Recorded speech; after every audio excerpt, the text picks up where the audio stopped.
داخل ہوتا ہے، اور کبھی واو کے ساتھ بھی آتا ہے، کبھی واو کے بغیر، کبھی واو کے ساتھ۔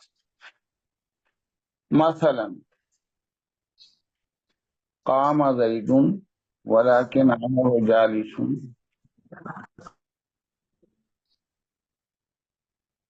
زید کھڑا ہوا ہے لیکن عمر بیٹھا ہوا ہے۔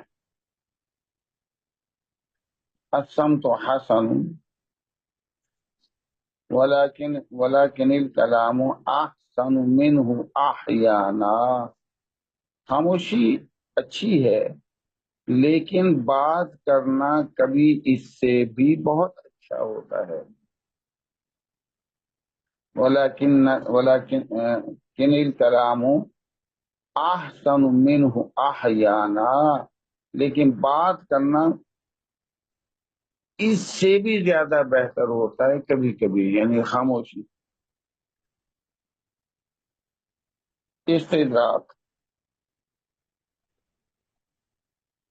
استدراک سے مراد کلام سابق سے پیدا ہونے والے فروعی معنی کو دور کرنا، یا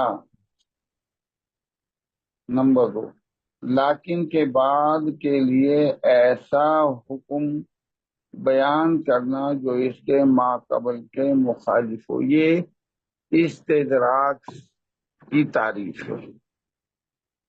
یا تو پہلا جملہ ہے اس میں جو ابہام پایا گیا ہے اس ابہام کو دور کر، یا لیکن کے بعد جو جملہ آ رہا ہے اس میں ایک پہلے جملے میں حکم دیا گیا اس کے مخالف۔ مثلا اگر ہم کہیں کہ الصمت حسن، کہ خاموشی بہتر ہے، خاموش رہنا بہتر ہے، تو ذہن میں ایک خیال پیدا ہو کہ شاید کلام کرنا کبھی بھی بہتر یا اچھا نہیں ہوتا، چنانچہ اس خیال کے ازالہ کے لیے ہم فوراً اس کے بعد کہتے ہیں الصمت حسن، خاموشی اچھی، ولكن الکلام احسن منه احسنا،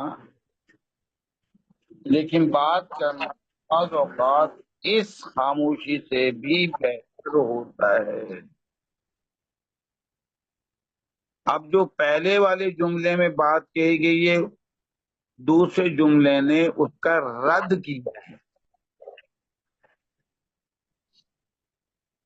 پہلے جملے میں یہ تھا، یہ تاثر ملتا تھا الصمت حسن، کہ خاموش رہنا بہت بہتر ہے، بس خاموش رہو، مت بولو کسی سے، کوئی سوال پوچھے مت دو جواب، کوئی مشورہ مانگے مت دو۔ تو الصمت حسن اگر ہوتا تو اس سے یہی تاثر ہوتا تھا۔ اس تاثر کو ختم کرنے کے لیے یہ کہا گیا ہے، یعنی کوئی بری بات کی نسبت خاموش رہنا وہ تو اچھی بات ہے، فضول باتیں، گناہ والے، غیبت، چغلی وغیرہ، ان چیزوں سے تو اپنے آپ کو خاموش رکھے ہی بہتر ہے، لیکن ہر چیز میں بہتر خاموشی اختیار کرنا یہ بھی ٹھیک نہیں ہے۔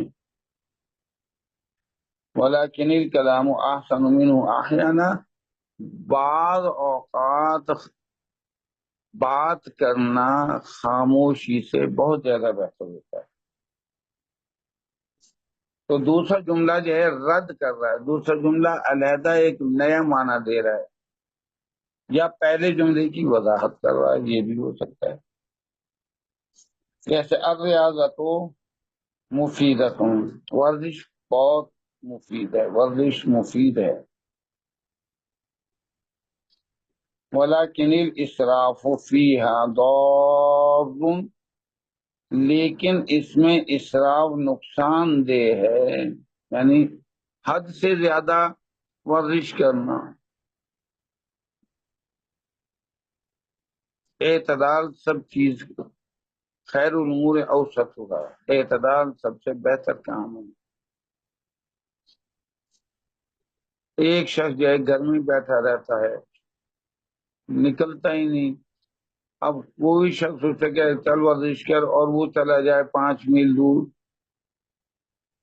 اور اس کو رکشے میں لاد کے لانا پڑے، پھر ایسی ورزش کا کیا فائدہ؟ وہ کہ مجھ سے چلا ہی نہیں جا رہا۔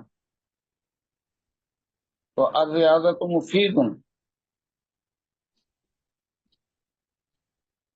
ورزش بہتر ہے، مفید ہے، ولیکن الاسراف فیہا ضار، لیکن اس ورزش میں حد سے زیادہ کام کرنا یا ورزش کرنا وہ نقصان دہ ہے۔ تو یہ جو پہلے والا ہے، اس کو ہم نے کہا ہے کہ یہ لاکنہ سے، لاکنہ جو حروف مشبہ بالفعل سے تھا، اس کا یہ تخفیف ہے۔ اور لیکن دوسرے والا، اس کے بارے میں اہل لغت نے کہا ہے کہ یہ اصل وضع سے خفیفہ ہے، یہ لیکنہ سے نہیں نکلا۔ وہ کہتے ہیں کہ یہ اس کی بناوٹ ہی خفیفہ ہے، یعنی یہ شروع ہی سے مخففہ ہے۔ اس وقت یہ حرف عطف ہے، اگر عطف جملہ علی الجملہ ہو تو واو لانا ضروری ہے، لیکن کے ساتھ واو کا لانا ضروری ہو جاتا ہے اگر عطف جملے کا عطف جملے پر ہو۔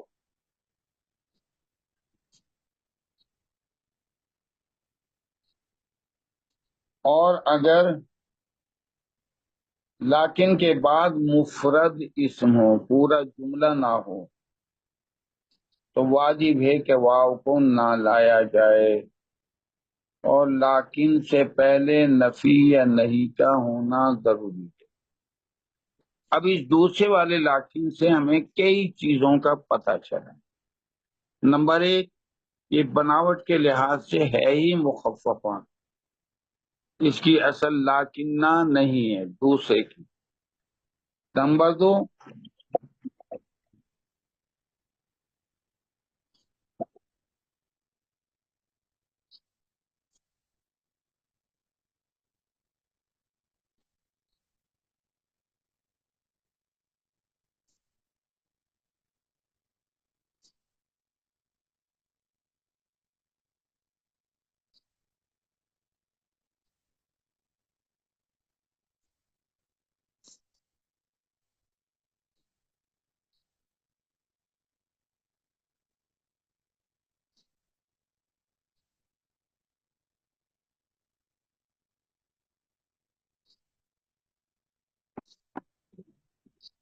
ہیلو جی سر، ہیلو آواز آ رہی ہے۔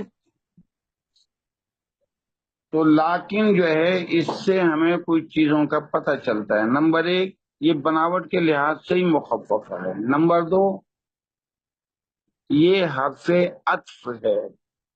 نمبر 3، اگر جملے کا عطف جملے پر ہو واو کا لانا ضروری ہے، لیکن کے ساتھ واو کا آنا ضروری ہے، ولیکن کہیں گے ہم۔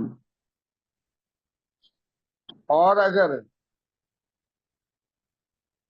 لیکن کے بعد مفرد اسم ہو، جملہ نہ ہو، چاہے جملہ فعلیہ یا جملہ اسمیہ، وہ نہ ہو، مفرد اسم ہو، تو واجب ہے، لازمی ہے، ضروری ہے کہ واو نہ لایا جائے، اور لیکن سے پہلے نفی یا نہیں کسی چیز کا ہونا ضروری ہے۔ نوٹ: لیکن مخففہ جملہ اسمیہ اور جملہ فعلیہ دونوں پر داخل ہو سکتا ہے، جبکہ لیکنہ صرف اور صرف جملہ اسمیہ پہ داخل ہوگا، اور لیکن وہ جملہ اسمیہ اور جملہ فعلیہ دونوں پہ داخل ہو سکتا ہے۔ اب یہ جملہ جو ہے یہ لیکن دوسرے والا ہم نے کہا عطف جملہ علی جملہ، یعنی جملے کا عطف جب لیکن جو ہے بناوٹ کے لحاظ سے ہی مخففہ ہے تو یہ لیکن حروف عطف کے حروف عطف سے صوت کیا جائے گا، اور جب جملہ علی الجملہ ہو تو واو کا لانا ضروری ہے۔ مثلا الریاضۃ مفیدہ، ورزش بہتر ہے، ولیکن الاسراف فیہا دور، لیکن اسراف جو ہے فضول حد سے زیادہ ورزش کرنا یہ نقصان دہ ہے۔ اب یہ الاسراف فیہا دور یہ جملہ اسمیہ کی مثال ہے، یعنی جملے کا عطف جملے پر، یہ لیکن کے بعد جملہ اسمیہ آیا ہے۔ اب لیکن جملہ فعلیہ کے شروع میں بھی آتا ہے، قل لم تؤمنوا، یہ میرے خیال سورہ الحجرات ہے۔ قالت الاعراب آمنا، یہ دیہاتی لوگ بدو لوگ کہتے ہیں ہم ایمان لے آئے۔ قل اے محمد صلی اللہ علیہ وسلم فرما دیجئے لم تؤمنوا، تم ایمان نہیں لائے ہو، ولیکن، اب ولیکن یہ مخففہ ہے اور اس کے بعد اب فعل آ رہا ہے، جبکہ اگر لیکن نہ ہوتا لیکن نہ تو کیا ہم فعل کے شروع میں اسے لا سکتے تھے؟ ہاں جی لا سکتے تھے اگر لیکن نہ، نہیں، صرف اسم کے شروع میں آئے گا۔ کا رہتا ہے۔ کیا بات، بہت اچھے، یعنی لیکن نہ اگر ہوتا تو وہ جملہ اسمیہ ہی کے شروع میں آتا، اب لیکن آ گیا ہے تو لیکن کے اندر یہ گنجائش ہے جملہ اسمیہ اور جملہ فعلیہ دونوں کے شروع میں آ سکتا ہے۔ تو قل لم تؤمنوا، آپ صلی اللہ علیہ وسلم ان سے فرما دیجئے لم تؤمنوا، تم ایمان نہیں لائے ہو، ولیکن قولوا اسلمنا، بلکہ تم یوں کہو ہم مطیع ہو گئے ہیں، ہم نے مان لیا ہے بات کو۔ وَلَمَّا يَدْخُلِ الْإِيمَانُ فِي قُلُوبِكُمْ، ایمان ابھی تک تمہارے دلوں میں داخل ہی نہیں ہوا۔ تو ہمیں آیت کے معنی سے زیادہ اس وقت تعلق نہیں ہے، صرف لیکن کو بیان کرنا ہے کہ لیکن جملہ اسمیہ جملہ فعلیہ دونوں کے شروع میں آتا ہے، اور لیکن یہ جملہ علی الجملہ بھی ہوتا ہے، اور یہ جو ہے جب جملہ علی الجملہ ہو تو واو کا لانا ضروری ہے، اور لیکن کے بعد اگر مفرد اسم ہے تو پھر واو نہ لایا جائے، اور اس سے پہلے نفی یا نہیں کا ہونا ضروری ہے۔ اب یہ جو فرمایا قل لم تؤمنوا، یہ دوست قبائل تھے، جوہنیہ، مزینہ، اسلم اور غفار وغیرہ کے تھے، جو اپنی جانوں اور مالوں کو محفوظ رکھنے کے لیے صرف زبانوں سے آمنا کہتے تھے، لیکن جب رسول اللہ صلی اللہ علیہ وسلم نے ان کو حدیبیہ لے جانا چاہا تو بچھڑ گئے، آپ سے ان کے ساتھ نہیں گئے، تو ان کے بارے میں یہ آیات نازل ہوئی۔ اب ہم آتے ہیں عطف علی مفرد، جملے کا عطف مفرد اسم پر، لیکن سے پہلے نفی یا نہیں کا ہونا ضروری ہے۔ مثلا ما قام زید، زید ٹھہرا ہوا نہیں ہے، کھڑا ہوا نہیں ہے، لیکن عمر، لیکن عمر جو ہے کھڑا ہوا ہے۔ اب یہ فرمائیں واو آیا ہے یہاں؟ نہیں آیا، کیوں نہیں آیا؟ کہ مفرد اسم ہے، لیکن کے بعد مفرد اسم ہے، زید کھڑا ہوا نہیں لیکن عمر ہے۔ لا تضرب زیدہ، تو مت مار زید کو، لیکن عمر، لیکن عمر کو مار۔ یہ عین میم را واو آ جائے تو یہ عمر نہیں پڑھا جائے گا، عمر پڑھا جائے گا. عین میم را ہو وہ عمر پڑھا جائے گا.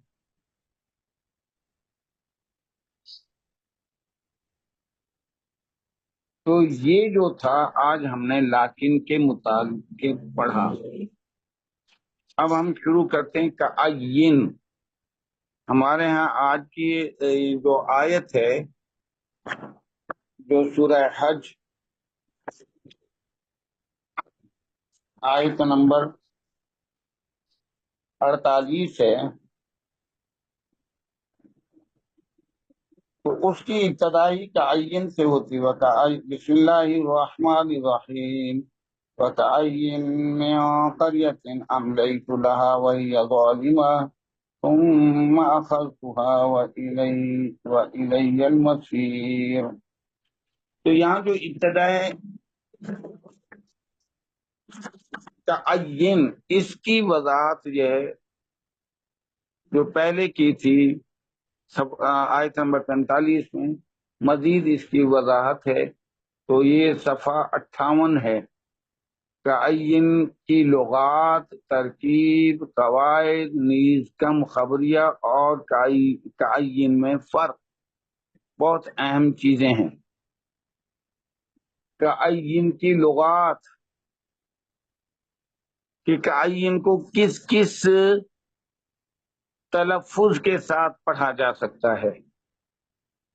اب تک تو ہم صرف تعین کو تعین ہی سمجھتے رہے، لیکن اہل عرب اس کو مختلف انداز سے پڑھتے ہیں. تو تعین کاف تشبیہ اور عین سے مرکب ہے. تعین ان کا مجموعہ اس میں واحد ہو کر تعین ہو گیا، جو کہ کم خبریہ کے معنی میں ہے. تعین جو نیا لفظ بنا ہے مجموعہ، وہ کم خبریہ کے معنی میں، اور کم خبریہ کسی چیز کی تکثیر کے بارے میں بیان کرتا ہے، کثرت کے بارے میں بیان کرتا ہے، بہت سے، بہت زیادہ وغیرہ کے معنی میں.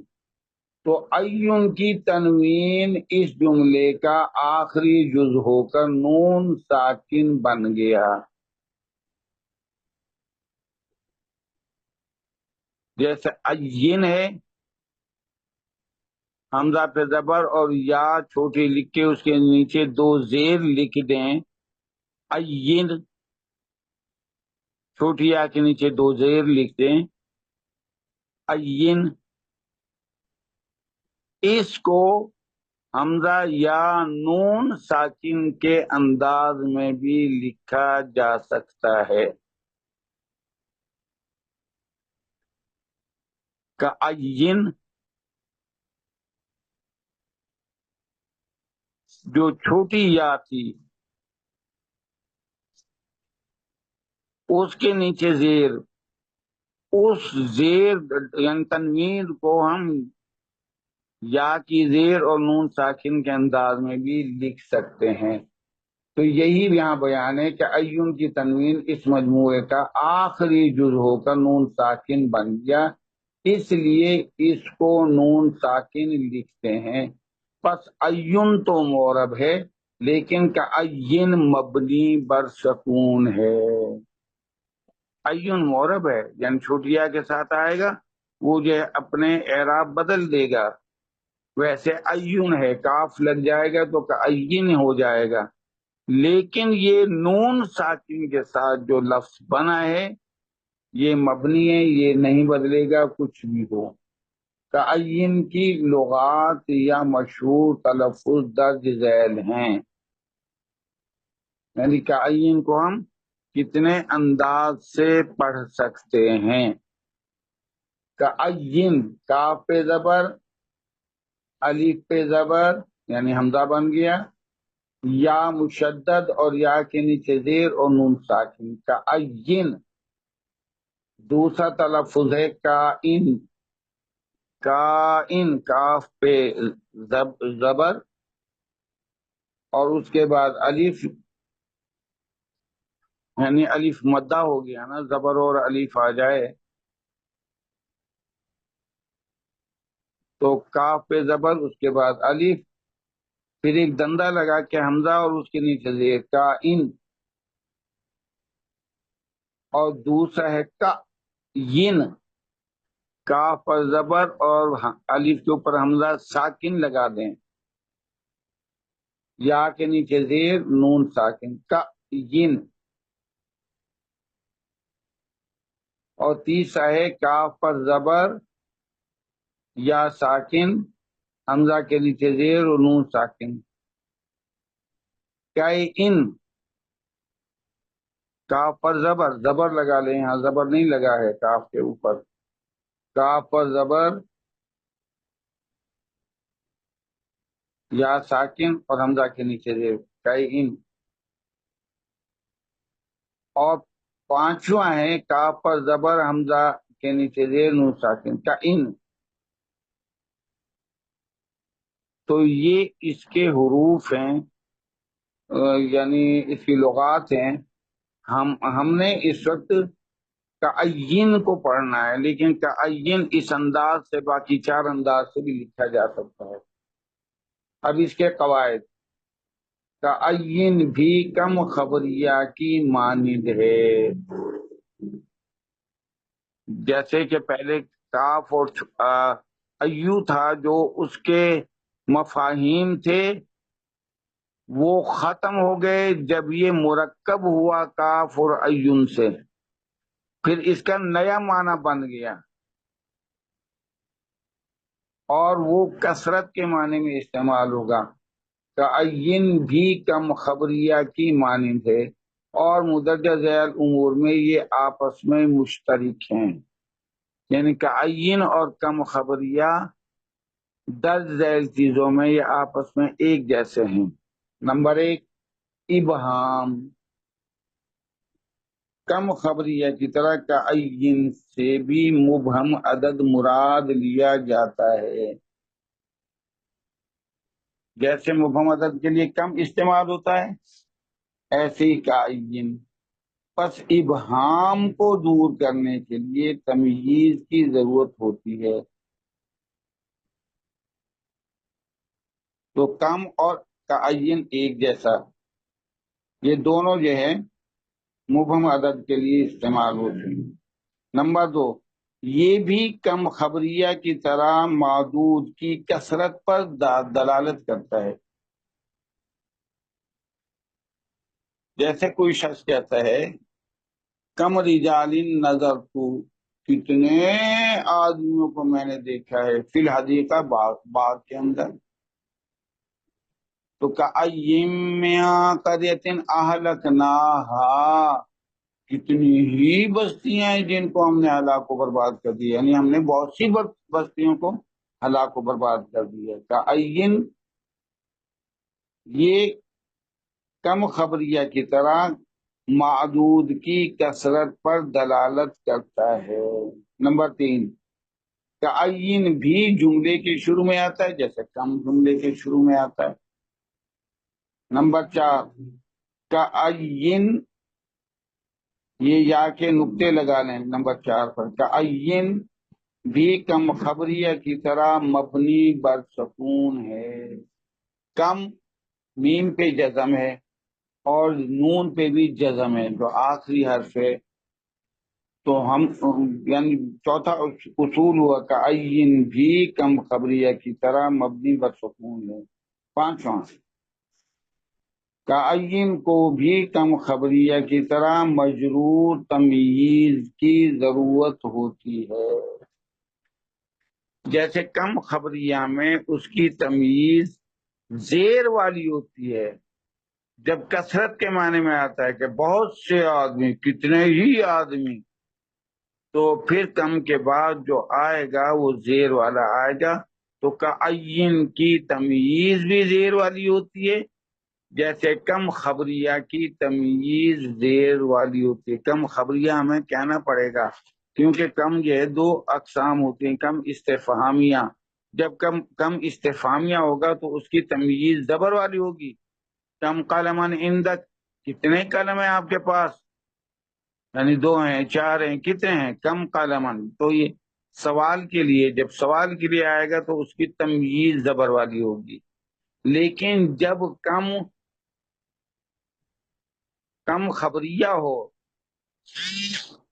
تو کم خبریہ کثرت کا معنی دے گا. تو اس وقت اکثر جو ہے اس کی تمییز زیر والی ہوتی ہے. کبھی کبھی زبر والی بھی آئے گی، وہ یہاں میں آگے بتاؤں گا.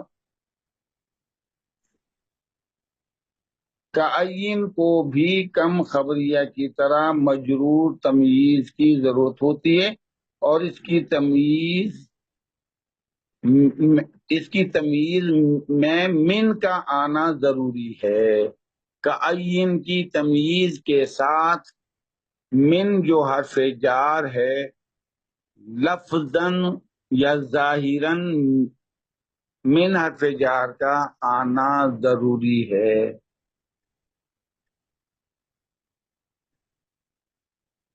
ان امور میں تعین اور کم خبریہ دونوں ایک جیسے ہیں. ان کو ہم جو ہے قواعد بھی کہہ سکتے ہیں کہ تعین کے قواعد کیا ہیں. نمبر 1 یہ مبہم عدد کے لیے ہوتا ہے. نمبر 2 یہ کثرت کے معنی پہ دلالت کرتا ہے، کتنے ہی آدمی کتنے لوگ. نمبر 3 یہ جملے کے شروع میں آتا ہے. نمبر 4 کعین مبنی بر سکون ہوتا ہے، جزم کے ساتھ ہوتا ہے. نمبر 5 کعین کی تمییز من حرف جار کے ساتھ زیر والی ہوگی. اب اس کی مثالیں ہیں. سورہ آل عمران آیت نمبر 146. کعین من نبی، کتنے نبی ہیں، یعنی بہت سارے انبیاء علیہ السلام ہیں. تو کعین من نبی، کعین یہ تکثیر کے معنی میں بہت سارے نبی ہیں. تو اسی طریقے سے العنکبوت آیت نمبر 60 میں ہے کعین من دابۃ لا تحمل رزقها. ہم نے کتنے جانور پیدا کیے ہیں، کتنے جانور ہیں، کتنے زمین پہ جو ہے جانور ہیں یا رینگنے والی چیزیں ہیں کہ وہ اپنا رزق اٹھائے ہوئے نہیں ہوتی ہیں. لا تحمل رزقها، وہ اپنا رزق اٹھائے ہوئے نہیں ہوتی. تو یہاں کعین، یہاں جو زیادہ غور طلب ہے کہ کعین کے ساتھ من آیا ہے جو کہ اس کی تمییز ہے. کعین میں قریہ، یہ آیت نمبر 45 اور 48 کے اندر بھی یہ چیز آ رہی ہے. تو یہ بھی کعین جو ہے اس کے ساتھ تمییز من زیر والی، من حروف جار کے ساتھ آ رہی ہے. اب اوپر جو ہم نے بیان کیے وہ تھے کہ کعین کم خبریہ کے مانند ہے عمل کرنے میں، لیکن درج ذیل امور میں کعین اور کم خبریہ باہم مختلف ہیں. کعین مختلف ہے کچھ امور میں کم خبریہ کی نسبت. وہ کون کون سے؟ نمبر 1 کم مفرد ہے اور کعین مرکب کلمہ ہے. کاف کو ہٹا دیں تو میم ساکن کی کوئی حیثیت ہی نہیں ہے. تو کم بناوٹ کے لحاظ سے مفرد اسم ہے، لیکن کعین یہ بناوٹ کے لحاظ سے مرکب اسم ہے، اور مرکب اسم بن کے ایک اسم مراد لیا جائے گا. جیسے کہ الجامعۃ الاسلامیہ، الجامعہ علیحدہ ہے، یونیورسٹی، الجامعہ کا معنی ہے یونیورسٹی، الاسلامیہ اسلامیہ یونیورسٹی. الجامعہ الاسلامیہ دو نام کہہ کے ایک چیز مراد لی گئی ہے. ہم یہ نہیں کہیں گے دو چیزوں کو بیان کیا جا رہا ہے، نہیں، ایک چیز کو، ایک دو ناموں سے مل کے ایک نام بنا ہے. جیسے بیوٹی، فل، دو اسم مل کے ایک چیز بنی ہے. فل علیحدہ نہیں ہے، بیوٹی علیحدہ، ایک ہی چیز ہے، خوبصورتی. اچھا جی، تو اس میں کم مفرد اسم ہے اور تعین مرکب، دونوں اختلاف رکھتے ہیں بناوٹ کے لحاظ سے. نمبر دو، تعین مجرور نہیں ہوتا، جبکہ کم خبریہ سے پہلے اگر حرف جر آ جائے تو اسے محلن مجرور کر دے گا. بیکم،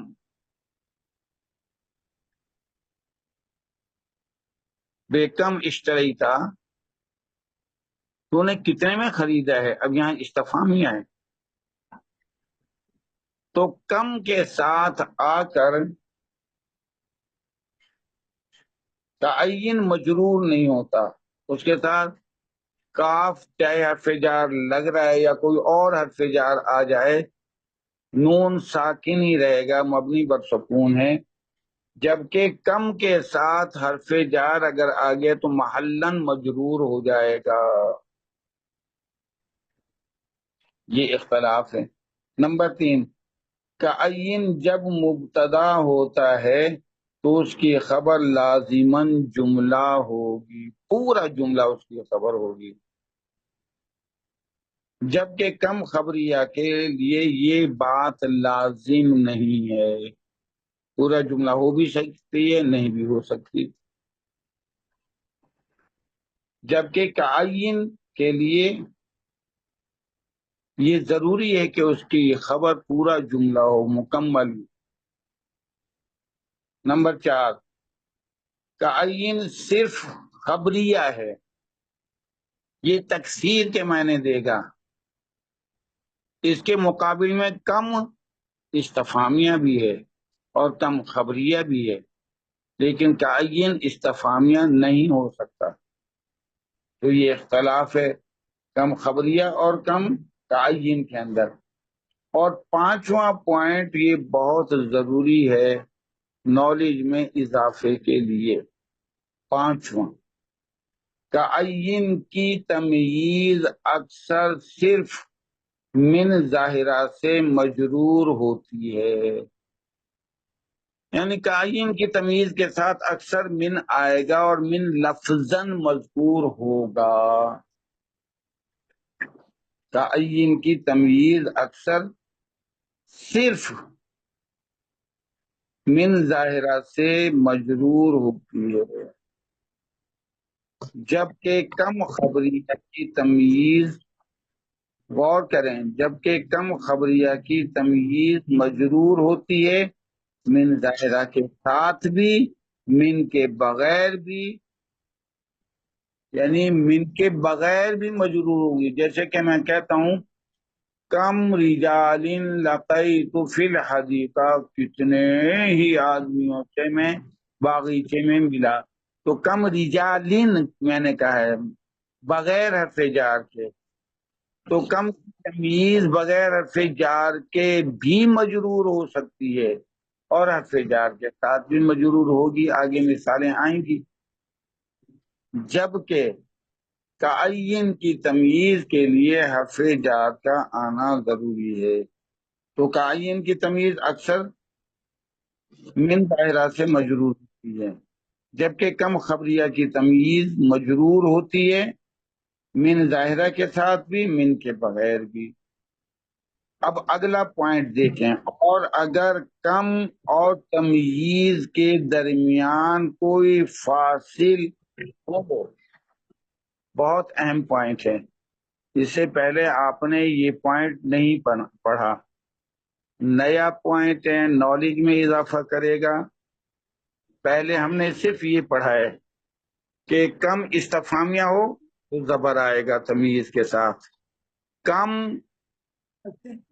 تکثیر تو تمیز زیر والی ہوگی. اب یہاں یہ نیا پوائنٹ ہے جو کہ نالج میں اضافہ ہوگا کہ کم اور تمیز کے درمیان کوئی فاصل ہو تمییز اور کم کے درمیان کوئی ایسی چیز آ گئی کہ تمییز کو جدا کر دیا. کم اور تمییز کے درمیان کوئی فاصل، اور فاصل اب کیا ہو سکتا ہے؟ جار مجرور آ جائے یا ظرف مظروف آ جائے تو پھر تمییز زبر کے ساتھ بھی آ سکتی ہے. کم کی تمییز زبر کے ساتھ بھی آ سکتی ہے، مجرور کی بجائے منصوب تمییز بھی ہو سکتی ہے. جیسے کہ کم عندہ مالن، مالن کتنے ہیں اس کے، کتنے ہیں اموال اس کے پاس، یعنی بہت سے اموال ہیں اس کے پاس، بہت سی دولت ہے اس کے پاس. تو عندہ اگر نہ ہوتا تو کم مالین ہوتا. اب چونکہ کم اور تمییز کے درمیان ظرف آ گیا، ظرف مظروف،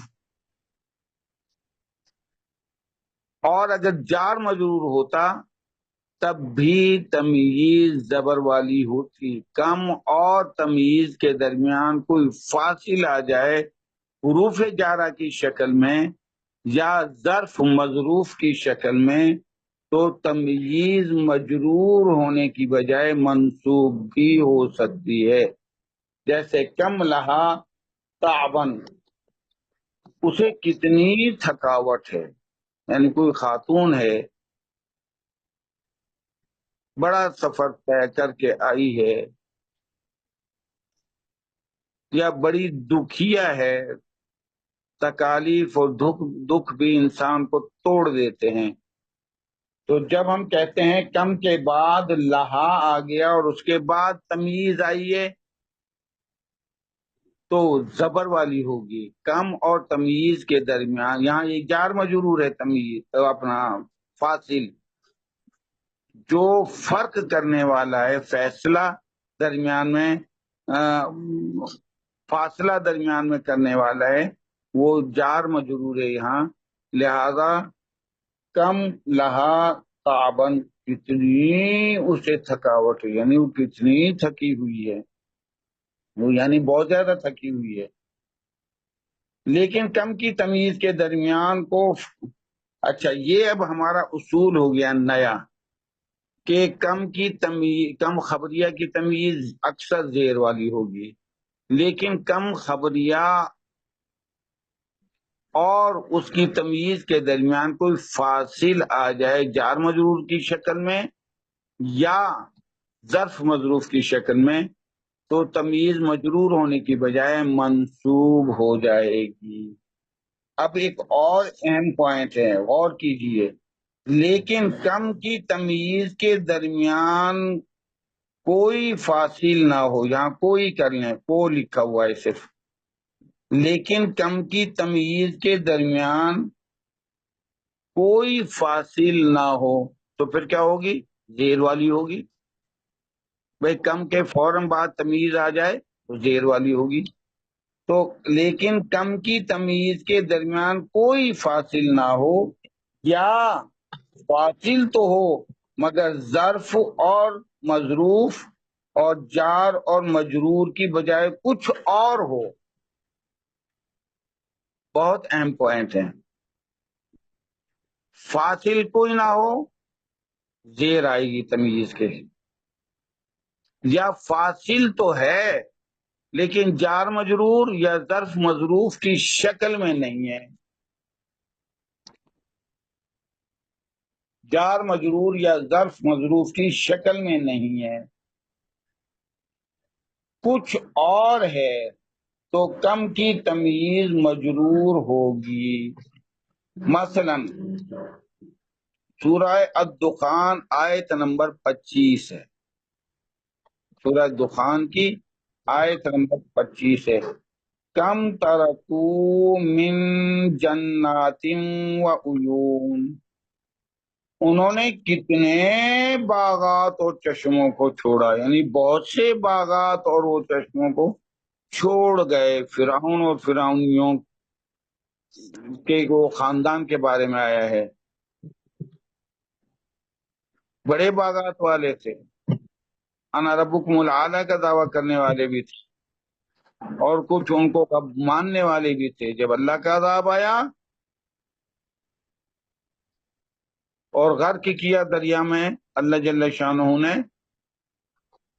تو ان کے بارے میں یہاں کم جو آیا ہے، کم درمیان میں گیپ آیا ہے، لیکن اس کی تمییز من جنات و عیون مجرور آئی ہے۔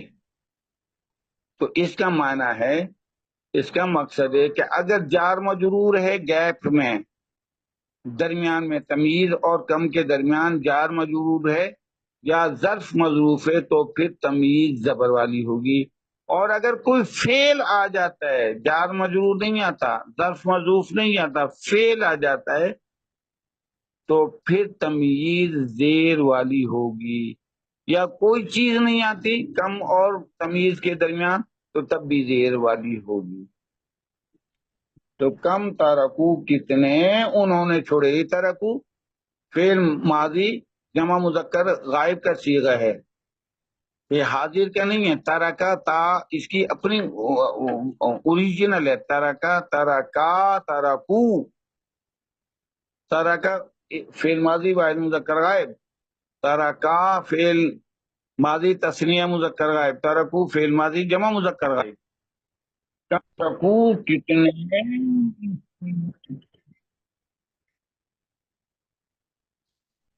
کتنے انہوں نے چھوڑے باغات میں سے اور چشموں میں، یعنی کتنے بہت سارے انہوں نے باغات اور چشمے چھوڑے، کوئی ان کا والی وارث نہیں ہے، اللہ ہے سب چیز کا جو ہے نگہبان۔